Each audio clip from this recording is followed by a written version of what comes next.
40 jours après sa résurrection, Jésus et ses disciples se rendent au mont des Oliviers. Là, Jésus les quitte pour retourner dans le royaume de son Père. Attendons, car il nous a dit qu'il allait revenir. À cet instant, deux hommes vêtus de blanc apparaissent. Hommes de Galilée, vous restez là à regarder le ciel. Mais pourquoi donc? Jésus vous a quitté pour aller vers le ciel, et il reviendra de la même façon que vous l'avez vu aller au ciel. Qu'est-ce qu'on va faire maintenant? Eh bien, on va faire ce que Jésus nous a dit.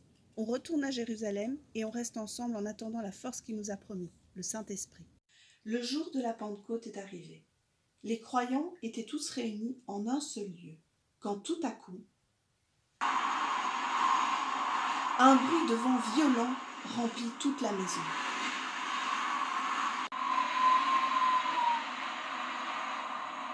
Ils virent alors comme des flamèches volter dans l'air et s'arrêter sur chaque personne présente.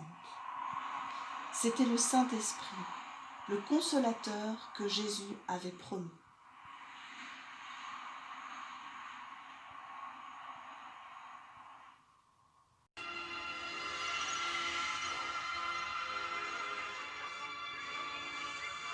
L'Éternel est ma force et le sujet de mes louanges. Remplis de l'esprit, ils se mirent tous à parler en d'autres langues. Le bruit qui provenait de la maison attira beaucoup de monde. Que se passe-t-il donc? Se demandaient les visiteurs étrangers. Ils sont d'ici et pourtant ils parlent dans notre propre langue des grandes œuvres de Dieu. Comment est-ce possible?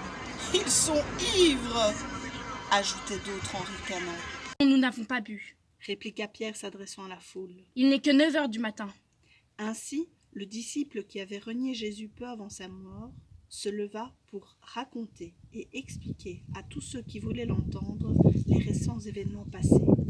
Il leur rappela ce que les prophètes avaient bien annoncé. Dieu répandrait son esprit sur les êtres humains et un roi descendant de David mourrait misérablement, mais reviendrait à la vie. Ce Jésus que vous avez crucifié, c'est lui le Messie, et c'est lui qui a répandu son esprit sur nous. Que devons-nous faire? Demanda alors la foule bouleversée. Détournez-vous de vos péchés et soyez baptisés. Alors, vous obtiendrez le pardon. Vous recevrez le Saint-Esprit et vous ferez vous aussi l'expérience de sa puissance et de son réconfort. Ce jour-là, 3000 personnes devinrent disciples et se firent baptiser au nom de Jésus. Les apôtres découvrirent la puissance du nom de Jésus par lequel ils accomplissaient de nombreux miracles. Ils se réunissaient avec les autres croyants pour adorer Dieu, prier et partager leurs biens entre eux.